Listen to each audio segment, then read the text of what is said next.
Magandang gabi po sa inyo mga kababayan. Nais ko kayong dadalhin sa isang masalimuot na usapin, pero napakataas ng interes ng bayan para malalaman kung ano na ba talaga. Ito po, ang pag-usapan po natin ay patungkol po sa warrant as a motion for reconsideration na sinampa ni Bato de la Rosa sa pamamagitan kanyang abogado na si Attorney Israeli Tutorion. Patungkol po sa pagbasura ng kanyang hiling na bigyan siya ng temporary restraining order o di kaya status quo anti-orders. So maayong gabi sa inyong tanan. May pabenge, mga kabalen, naimbang rabi, mga kabsat, sa Marayaw Dom, sa mga tausog, Maradyaw nga duyom, sa mga Surigao, mapia kagawil, langon, mga pagari, agopakat, sa Sarangani, maayong gabi sa inyong tanan. Kay Colonel Masahod, yan sa Palimbang, mapia magkagawi sa inyo sa Palimbang. Sa Sultan Kudarat, kay Mayor mga Dadato, magandang babaeng mayor sa Isulan. Sa kay Gobernador Pax Ali, mga Dadato, ay may salute for you, Guy. Sobrang galing mo na pagiging gobernador.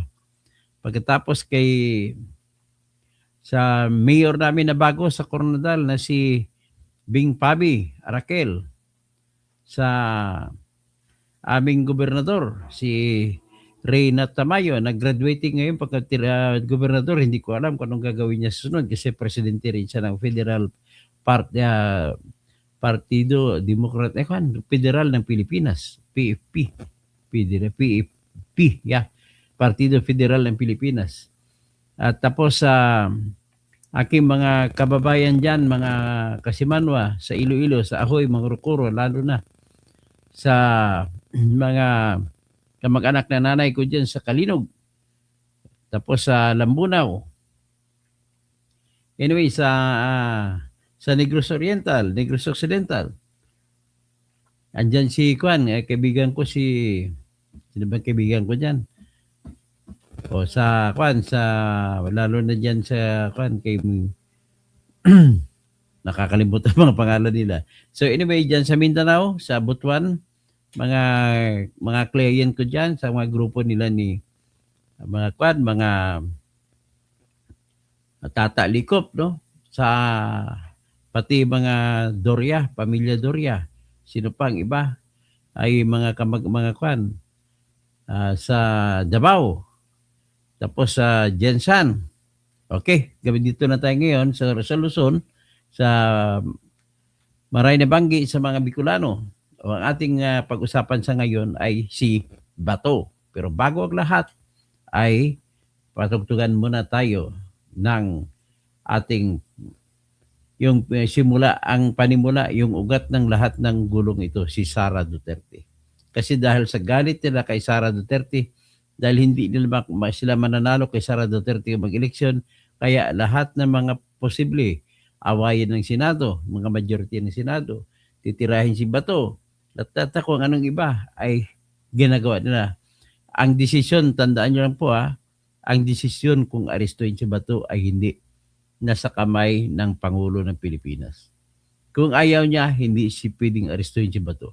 So ibig sabihin, si Bongbong lang talaga ang gusto magpa-aresto. Okay? So mamaya, pakinggan natin ito muna si Sara muna tayo.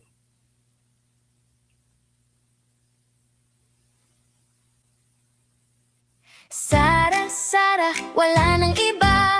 Sara, Sara lang pag-asa. Sara, Sara, siya lang makapakulong. Mga kontraktor ubusin niya. Si BBM Sandro ikulong niya. Si Tamba Zaldi ikulong niya. Tapang at malasakit ibalik para bayan ay manahimik. Duro ginang sindikato, sa korte, sa DPUA, sa DS Void, sa PhilHealth. Okay, so yan si Sara Duterte. So ngayon, patugtugin naman natin yung isang kanta na ginawa sa atin ni Mr. Alfredo Hicale. Ay isa'y reggae na music. Maganda naman pakinggan para sa channel natin.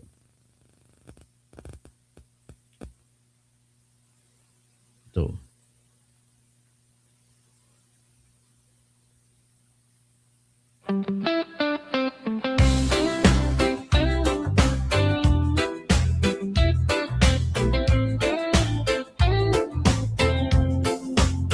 Sa gulo ng araw, ikaw ang matibay. Tahimik lang pero laging may saysay. Hindi ka nagyayabang pero alam ng lahat. Kapag ikaw ang nariyan, ligtas ang lakad. Sa bawat usapan may bigat ang dala. Sa bawat pasya mo may tapang at tawa. Kaya kapag napapagod, ikaw ang takbuhan. Kahit maikli ang biro, may laman ang dahilan. Toto Tirador, taong masaligan. Toto Tirador, may prinsipyo ka pa. Ikaw ang idol ko sa katotohanan. Toto Tirador, hindi ka nagbabago. Toto Tirador, Toto Tirador. Kung may mali sa mundo, hindi ka umiwas. Diretso kang magsalita, pero hindi masakit. May dignidad sa tingin, may linis sa kilos mo. Kaya sa gitna ng ingay, ikaw ang totoo. Sa bawat pagkakataon, alam ko ang sagot. Dahil ang pangalan mo ay may kasamang loob. Kung may sasandalan ako, ikaw ang pipiliin. Dahil sa mga salita mo may gawa't paninindigan. Toto Tirador, taong masaligan. Toto Tirador, may prinsipyo ka pa. Ikaw ang idol ko sa katotohanan. Toto Tirador, hindi ka nagbabago. Toto Tirador, Toto Tirador. Okay, at sa pag-usapan natin ngayon yun si Bato. Natandaan natin na noong May 20, 2026 ay binasura ng Supreme Court ang hiling ni Bato na temporary restraining order. At ang rason ng majority o ibig sabihin, 15 kasi po ang 15 po kasi yung justices ng Supreme Court. So may pagkakataon na hindi sila pare-pareho ng desisyon. Pero bago ko ipagpatuloy, magbati muna ako no, kay Bergie Piquero, Mr. Romualdez Tambe. Salamat sa sounds natin na nagustuhan nyo. Ha? Mr. Romualdez Tambe, no? Nakatulog ako nga, nakagising ako siguro 3 hours ago. Gandang gabi mo, kay Kumaro. Ben Reclamador, alam namin na nasa presidente ang decision pero palaging binabanatan si PBBM. sa wala pala kami nakinig dito. Ganun ba? Wala pala nakinig. Buti nandiyan ka para na magkaroon ng isang panakikinig. Ben Reclamador. Tapos si Albert Ingito. Good evening, bro. Then Sugbuanon, maayong gabi sa mga subanin sa Zamboanga. Ayong gabi toto. Good to see to you, regular vlog. God bless you more. Fred Lumba, Sir Fred. Magandang gabi. Thomas Esplana, ganda gabi. Attorney Toto, sa lahat ng hindi mga bangag. Aden din sa buwanan, mayong gabi. Si Mine, si Arina Aren Avenido, Averion. Toto, disbar, binubudol mo naman. Ay, huwag ka na magsalita ng ganun. Hindi po ako nabubudol, hindi po kagaya ng utak mo. Ikaw lang ang Avenido na gago. Client ko po si General Adolfo Abinido. Huwag ka magano ha. Susumbong kita kay General Abinido. Thomas Esplana, ganda gabi, Toto Kausig. Maganda ate, mayong gabi ate. Liam Aydin Kulata, Glenn Mac, Helen Baguio, may Bagrabi, kay Kumaru. Tapos Grace Line, wait for Bertinito. Ay wala si Bertinito, pumunta na bakasyon sa hotel. Gusto mag-swimming. Si Edgar Nacion, Toto, good evening. How are you today? I'm still fine. Tapos si Grace Line, good evening po, Dr. Hi po, Bertinito. Asan na si Bertinito? Oh, Angelo, yung apo ko. Tapos Antonio Dumas Jr. Maayong gabi, Toto Birador, Alma Ampilan. Magandang gabi. Si Romel Bengson, Animbag Rebim. Okay. Si Edwin Heringer. Ito po yung isang panot na kapatid ni Marco Lecta. Ka naman, kung manglait ka naman dito, ay sana hindi kayo mag-aduminim kagaya nung nag-book out yung mga senador na minority. Nasabi lang ni Marcolita na yung mga walang alam sa legal. Na feeling na offended. Okay? So, may happy feel na imbak rabing. So, agyamanak sa mga kabsat ko. Andito kayo sa channel ko. So, ngayon, ito po pag-usapan natin. Anong ginawa ngayon na ba ito? Usisahin muna natin bakit ko nasabi na maaring manaig si Bato. Una, alamin natin kung ano ba ang dahilan kung bakit hindi siya pinaboran ng Supreme Court. So kung makita na natin kung anong dahilan at makita natin kung dahilan na nagamot ni Bato ay mananaig si Bato. So hello po, Bicolana. Watching from Hong Kong, maraming nagbanggi. So, Ahmed Baldero, hello sir, good. Insala, mga kapatid ko Muslim. Naibag rin ka sa inyo. Assalamualaikum warahmatullahi wabarakatuh sa inyong mga Muslims. Okay, ito po ang ating pag-usapan. Basahin po natin kung ano ang rason kung bakit binasura ng Supreme Court ang hiling ni Bato. Ito po ang rason para klarong-klaro ipakita po sa inyo. Ayan po ang rason. There is no material substantial invasion of Senator De La Rosa's rights. Ano bang right ni Bato dito na pinag-usapan? Number 1 po, yung right niya sa kalayaan. Dapat siya maging malaya. At lahat naman ng tao ay right na maging malaya. Kung right na maging malaya, kailan magiging hindi right ang malaya? Sa ating sistema sa Pilipinas, nawawala yung right mo sa kalayaan kung ikaw ay may kaso at naglabas ng arrest warrant ang lokal na korte natin. So, ito Mas Esplana, huwag niyo pansinin Dr. mga farm troll. Okay. Tapos Rani Boy Armado, gandang gabi po, Sir Toto. So ngayon, kailan nawala? Sabi ko nga kung may warrant of arrest na legal para sumuko ka o di kaya arestuhin ka. So ang pinag-usapan na naman dito, kalayaan na ng Bato eh.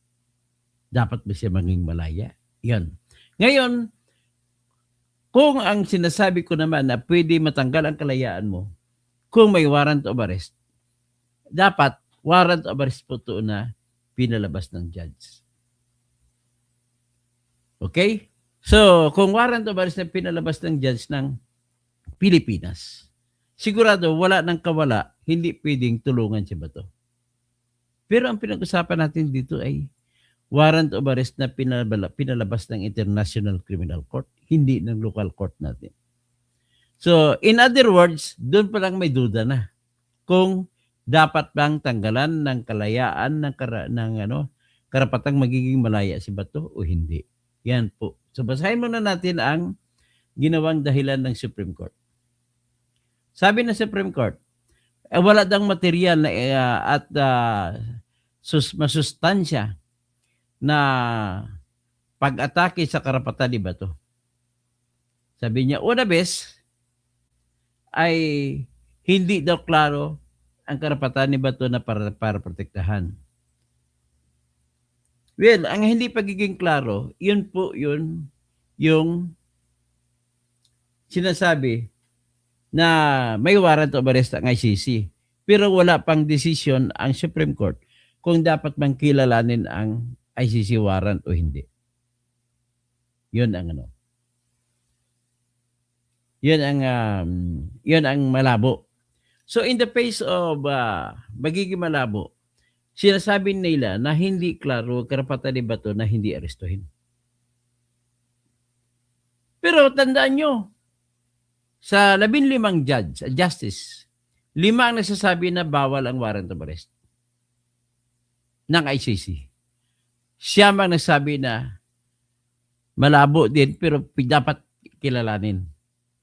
At may isa na absent, si Justice Japar Di Maampaw. So, yan po ang nangyari. Ito yung sitwasyon. So, binasura ng Supreme Court sapagkat hindi daw klaro na dapat protektahan si Bato. Pero pwede naman natin maargumento. Hindi naman pala klaro eh. Hindi ba dapat doon tayo papabor sa pagprotekta sa ating kababayan? Hindi pala klaro eh. Dapat bakit natin ipatupad? Dapat ganun din ang isang argumento.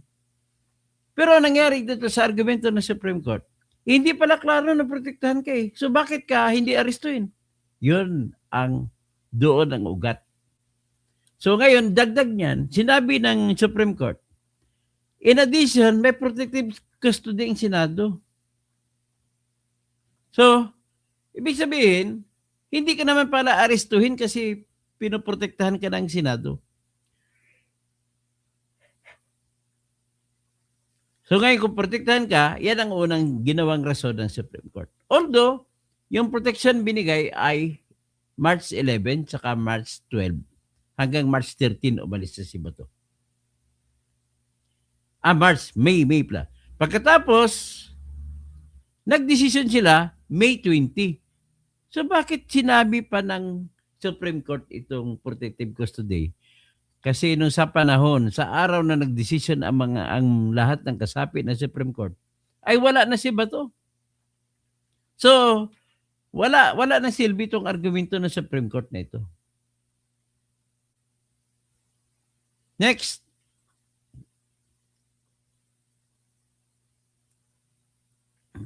Sabihin, yung pag-interim na protection ng Senate ay nag-prevent sa pag-aresto.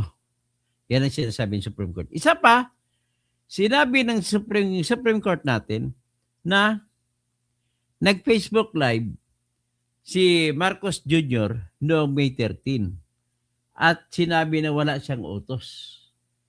So kung wala siyang utos, ibig pong sabihin ay kinikilala ng Supreme Court na walang warrant of arrest. Ang labo ng Supreme Court, no? Alam naman nila na May 13 iyon nagpalabas si Bongbong Marcos ng kanyang sinasabi na walang warrant of arrest na in-order. Pero nung decision sila, May 20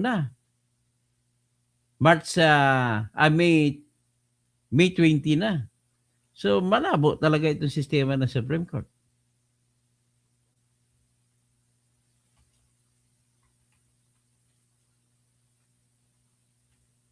Sabihin, bakit hindi natin makukuha?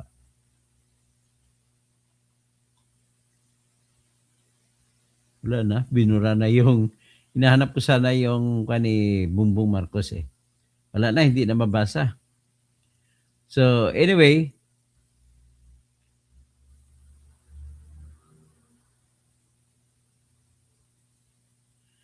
So ngayon, ang isa pang tiningnan nila, actually, ito lang dalawa ang binasihan ng Supreme Court kung bakit hindi sila nagbigay ng TRO. Una, ay protective custody ng Senado. Pangalawa, yung nagpalabas ng nag-FB Live o nag-Facebook Live si BBM na wala siyang inutos na mag-aresto. Yun lamang ang dahilan na klaro kung bakit hindi binigay ng Supreme Court ang TRO.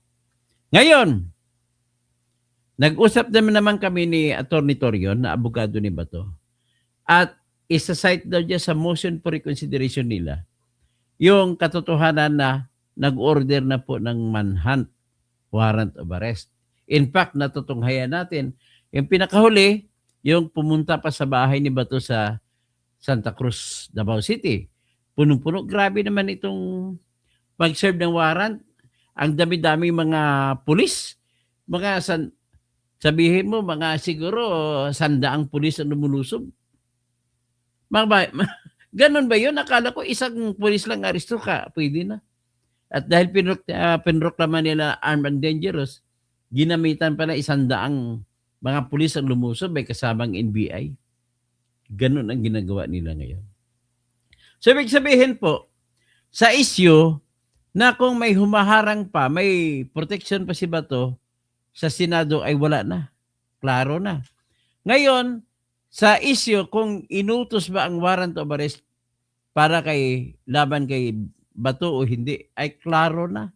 Mismo nag-order ang alter ego ni BBM na si Acting Justice Secretary Frederick Bida na hunt down Bato, ay wala ng duda na aresto siya. So ngayon, dahil dito, ano ngayon o sisain natin balik?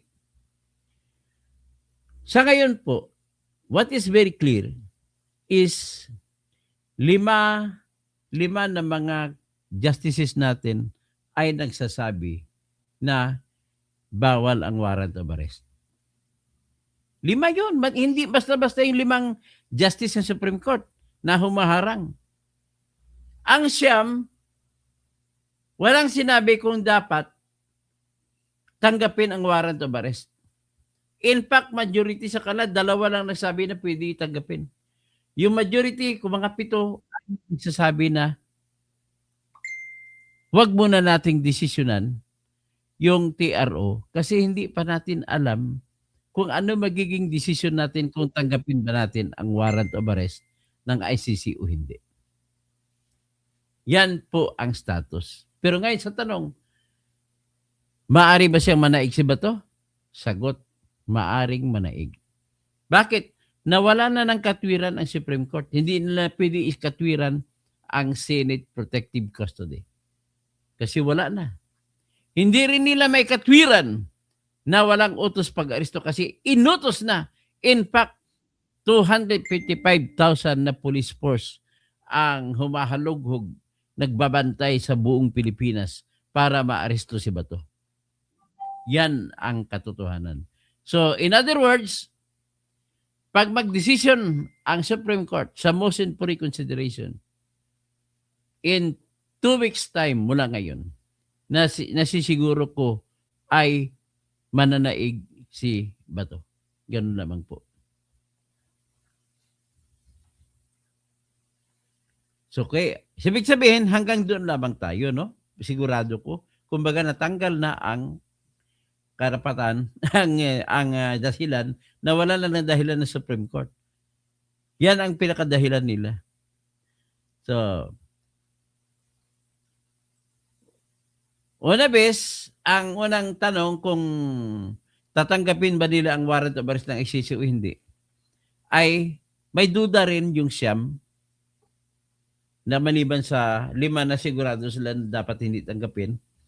Pero yung duda ay hinaluan ng katotohanan na hindi pa naman na-aresto si Bato. Pero sa ngayon na nag-utos na, kasi nung panahon na yon, malabo pa. In fact, si Justice Leonin, hindi niya tinatanggap kung may warrant of arrest o wala kasi hindi pa niya nakita ang kopya ng warrant of arrest. So be that as it may, malaki na ang chance ngayon ni Bato Tinanggal, wala na siyang protective custody.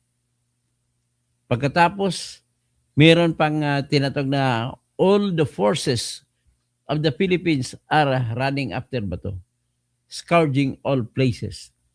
Pangatlo, ay hindi maalis ang katotohanan na siya ay binuto ng 20 million mahigit na tao na butante ng Pilipinas.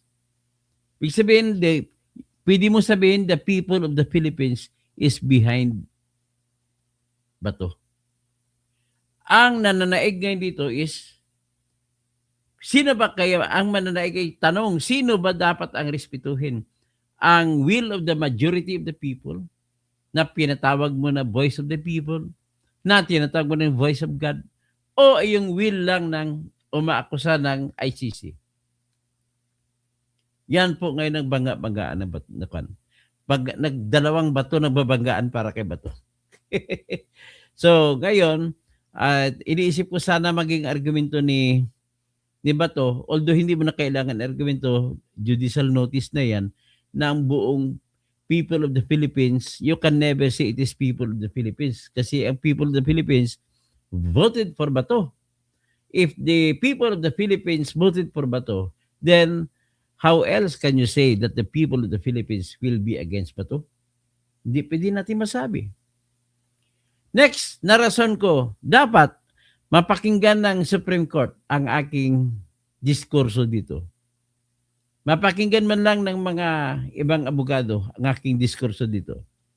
Ladies and gentlemen, I want to not impress, but to remind you, kasi alam naman natin ang lahat, na pwede mo lamang arestuhin ang Pilipino o sino mang tao sa Pilipinas kung may warrant of arrest. O di kaya, kung walang warrant of arrest, ay huli sa akto na gumagawa ng krimen. Dalawang bagay lang yan. So ngayon, kung may warrant of arrest, ang tanong naman sa Pilipinas, paano, ano ang dahilan kung paano ibibigay ang warrant of arrest laban sa isang tao? Natatagpuan po ito sa utos ng Constitution natin na pinakamataas na batas. Nagsasabi po sa Section 2, Article 3, no warrant of arrest shall issue except upon probable cause to be determined personally by the judge.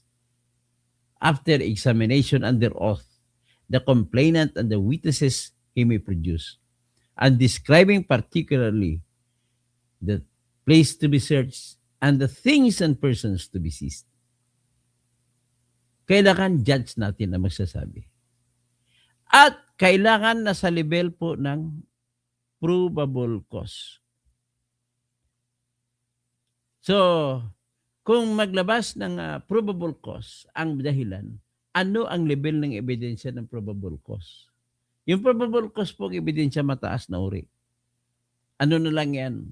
Kumbaga, i-confirm na lang sa korte na guilty ka na. So, mataas ang uri ng probable cause. Ano naman ang warrant of arrest na level? Anong level ng ebidensya binabasihan ng warrant of arrest ng ICC? Mas mababa po. Reasonable ground to believe lang. Parang substantial evidence lang siya. Mababa. So may reasonable ground to believe daw na si Bato ay nakagawa ng krimen na tinatag na crime against humanity as a co-perpetrator. So kung ganon, mas mababa pala ang level ng reasonable ground to believe kumpara sa level na istrikto na hinihingi ng ating konstitusyon na dapat probable cause, ay hindi natin pwede tanggapin ang warrant of arrest ng ICC.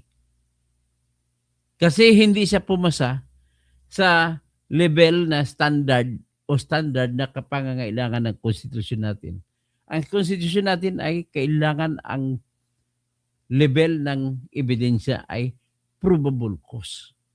Matindi na yun, halos isang kadyot na lang yun, guilty ka na. Pero sa reasonable ground to believe, kita mo mayroon pang confirmation of charges na ginagawa. At kung hindi mako-confirm ang charge, ibig sabihin walang kaso. Ngayon, kung sa katotohanan na ang ICC ay nangangailangan pa ng magkaroon ng confirmation of charges, ay nagpapatunay lamang na mababa talaga ang level ng ebidensya na ginamit para palabasan ng warrant of arrest si Digong at saka si Bato. At kung mababa, hindi yan nakapasa sa ating konstitusyon. Sa ganong dahilan pa lamang, hindi mo na pwede tanggapin na ipapatupad ang warrant of arrest ng ICC. Mawawala na ngayon ang argumento na tinatawag, mga argumento nila ni Carpio, nila ni Ascuna rin, at saka iba pa sila ni Mel Santamaria, si Domingo Cayusa, ng mga nagaling-galingan ng mga abogado ko, no, ng mga luminary ko, no. Ay, ang hirap naman. Ngayon, sinabi ni Justice Rosario, hindi man kailanman magiging foreign judge ang tinutukoy sa konstitusyon natin, kundi local judge. At bakit local judge? Kung sabihin natin, ikilala na mo foreign judge, parang kinikilala mo na rin ang Japan judge. Kinikilala mo ng American judge. Parang kinikilala mo rin ang South Korean judge, ang Singaporean judge. O, di ba? Bakit si Kibuloy may judge na nagpalabas ng warrant of arrest? Hindi naman kinikilala, dinadaan pa sa extradition proceedings. So, ganun din yan, halos pare-pareho lang ang sitwasyon ng tao na hinahabol na hulihin dahil sa foreign o warrant of arrest galing sa ibang bansa o sa ibang lugar. Ay pare-pareho sitwasyon, arestuhin ka rin. So ngayon, ano ang pagkakaiba na meron sa warrant of arrest na nilabas ng ICC na hindi naman tayo kasapi doon, kumpara sa warrant of arrest na nilabas ng Amerika kung saan may treaty tayo na dadalhin ang mga arestado, ang mga akusado nila doon, dadalhin sa kanila mula sa Pilipinas, kagaya kay Kibuloy. At tayo ay tumalima. Kaya meron ngayong extradition proceedings laban kay Kibuloy. Papunta, dadalhin siya sa California District Court. At bakit? Kay Digong, kung galing naman sa ICC, bakit hindi dadaan sa extradition proceedings natin? Pare-pareho lang naman sitwasyon. Ibig sabihin, dito po, mga nire-risk ko na tanong, dito mo makikita yung mga tinatawag ko na mga corruption sa ating sistema ng pang-hudikatura. So, never kailanman natin pwede kilalanin ang judge ng iba ng ICC na magiging judge na equivalent sa ating judge. Tandaan niyo po, pag maglaban-laban ang batas ng international tsaka batas ng domestic sa atin at ang konstitusyon ang kalaban, hindi mananaig ang international law sa ating konstitusyon kapag dito sa bansa tayo nag-uusap. Kung ang pag-usapan ay dito sa ating bansa, ipapatupad, mananaig po ang ating konstitusyon laban sa international law. Kaya hindi pwede na ipatupad, datanggapin ang ICC warrant, position number 1, dahil hindi naman siya kinikilala na judge sa lokal. Position number 2, sapagkat ang level o standard na ginagamit na ebidensya ng ICC ay mas mababa kumpara sa atin, ay hindi pwede natin tanggapin yan. Hindi nakapasa sa ating standard. Standard natin is probable cause. Sa kanila ay reasonable ground to believe lang. Kaya hindi pwede tanggapin. I hope so nakikinig sa akin ang mga justices ang makarating din sa kanila itong aking sinasabi. So with that, nakikita ko po, malakas na rin po ang dating para kay Bato. Mananaig si Bato. Siguro maaari natin silipin yung mga paghabol nila kay Bato. Tingnan natin.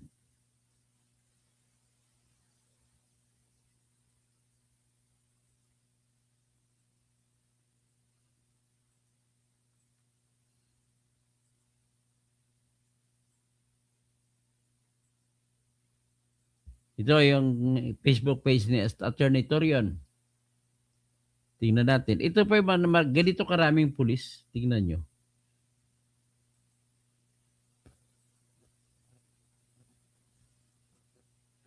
Ganito karaming pulis pumunta sa bahay ni Bato. Sa Davao, ito Davao. Ilang mga sasakyan ng mga pulis. May kasamang NBI pa yan. Ganun po karami. Nung isang araw sa Angeles City.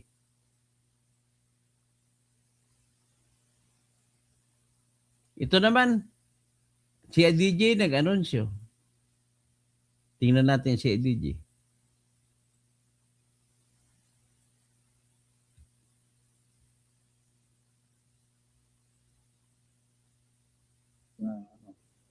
We have our warrant of arrest na pinakita namin if it's needed.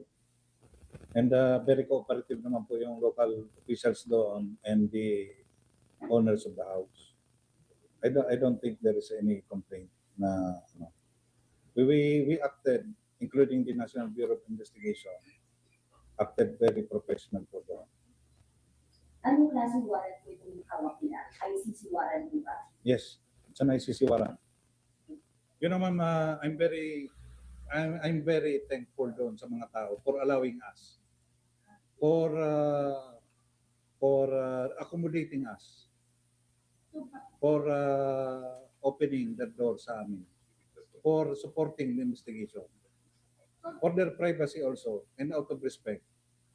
I wouldn't want to comment ng mga, but I thank them for for respecting us also and understanding that it is our duty. I have the highest respect sa kay sa asawa ni Sir Bato. So out of I understand her position, siyempre asawa is asawa. But I think the owners can attest, even the local officials doon sa area, that the CIDG and the NBI acted very professionally. Now, if there is any violation of law po na commit namin, they can always file cases against us po sa National Police Commission or even the Internal Affairs Service. But I can assure you na, the operatives during that time and in the future, na operations will maintain yung professionalism namin. We will observe the rights of other people also, including their human rights. So, yan po ang sinabi ng CIDG, hepe ng CIDG, ng mga tauhan din dati ni Bato.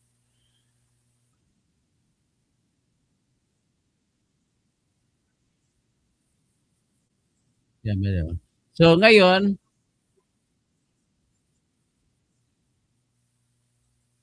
yan po ang pag-usapan natin, bakit naman ganun ang paporsige nila. Ang problema ko lang po dito, isa kalaban ni Bato dito ay sa nais ng mga kalaban nila na matanggalan ang mga senador. Ang objective kasi ng senador ay, ng Senado, ay mabawasan ang kasama ng mga pabor kay Sara Duterte. So si Sara lang talaga ang dahilan dito, ang ugat ng lahat. Okay? So, gano'n lang talaga dito. So, hanggang dyan na lang. At magbibiyan sa mo, 2011 to 20, ano pa yung, ang pag-asa na lang si Bato, si Sara. Kung maging presidente si Sara, wala na yan. Wala na problema si Bato. So, okay. Magtatawag na lang ako, no? Si Ronel, si Mr. Romualdez Tambi, si Jano Robles. Okay? So, si Bibian Sarimo. Simula 2019, wala na, okay lang. Tatawagin ko lang kayo, ha? Kay Kumaro, Ben Reclamador, si AA, si Albert Ingito, Brad. Okay, sino pa? Then sa Buwano, natawag ko na kanina. Tomas Esplana, si Sir Fred Lumba. Magandang gabi. Okay? Paki-like na lang po at babalik ako may konti. may iba na naman ang topic natin. Ang topic natin yung mga kinasuhan ng plunder sa mga senador. Maraming salamat po.